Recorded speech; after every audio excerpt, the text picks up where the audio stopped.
सर्वांना सप्रेम जय महाराष्ट्र। आज आपण फलटण शासकीय विश्रामगृह इथं सर्व नगरसेवक जमलेलो आहोत। फलटणचं नाव आज सुवर्ण अक्षराने महाराष्ट्राच्या देशाच्या इतिहासात लिहिलं गेलेलं आहे। 8 दिवसापूर्वी नगराध्यक्ष उपनगराध्यक्ष यांनी फार मोठा गाजावाजा करत पथदिवे लावले। यापूर्वी कधीही नाही झाला असा विकास दाखवण्यात आला। त्या पथदिव्याची आज अवस्था काय आहे? त्या पथदिव्याची आज अवस्था काय आहे? हा खांब इथं बसलेल्या शेतकऱ्याच्या अंगावरती पडला आणि त्याच्या मनगटाचं ऑपरेशन करण्याची दुर्दैवी वेळ त्याच्यावरती आलेली आहे। याची सर्वस्वी जबाबदारी फलटणचे नगराध्यक्ष आणि उपनगराध्यक्ष यांनी घेतलेली आहे का? मुख्यमंत्री देवेंद्र फडणवीस फलटणचा विकास करू 80 कोटी निधी 70 कोटी निधी दिला म्हणतायत। तो निधी जातोय कुठं? हा निधी असा कोलमडून पडताना आपल्याला दिसतोय। पूर्णतः 20% हा पूर्णतः भ्रष्टाचार आहे।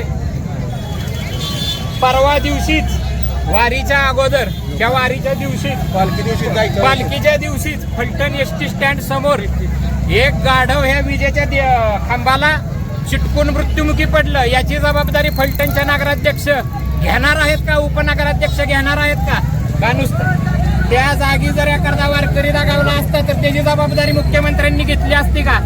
आज या शेतकऱ्याचा हाड मोडलेला आहे हा मनगटाचं, त्याच्या ऑपरेशनचा खर्च मुख्यमंत्री स्वतःच्या खिशातून देणार का? नगराध्यक्षांनी जे 20% खाल्ले असतील कुणी इथल्या लोकांनी नगरपालिकेतल्या त्या कमिशन मधून देणार आहेत? याचं उत्तर आता त्यांनी दिलं पाहिजे। फलटणची जनता 20%चा विकास हा खूप छान पद्धतीने भोगत आहे। केलं तर काही नाही, फक्त दिवे लावले आणि ते दिवे सुद्धा लोकांच्या जीवावर उठलेले आहेत, जनावरांच्या जीवावर उठलेले आहेत। एसटी नुसती शेजारून गेली आणि त्या खांब त्या एसटी वरती पडलेला आहे। एसटीतील प्रवाशांना जर विजा झाली असती कोणती तर त्याची जबाबदारी नगराध्यक्ष घेणार आहेत का? हे सर्व जबाबदारी माजी खासदार रणजित निंबाळकर, नगराध्यक्ष शमशेर नाईक निंबाळकर आणि उपनगराध्यक्ष कोण भोसलेताई आहेत त्यांची जबाबदारी त्यांनी स्वीकारावी आणि निकृष्ट दर्जाचं काम केलेलं आहे त्याची जनतेला उत्तर द्यावं। तुम्ही पाहताय मुळासहित हा खांब उपटून आलेला आहे, मुळासहित हा खांब उपटून आलेला आहे। याची जबाबदारी कोण घेणार?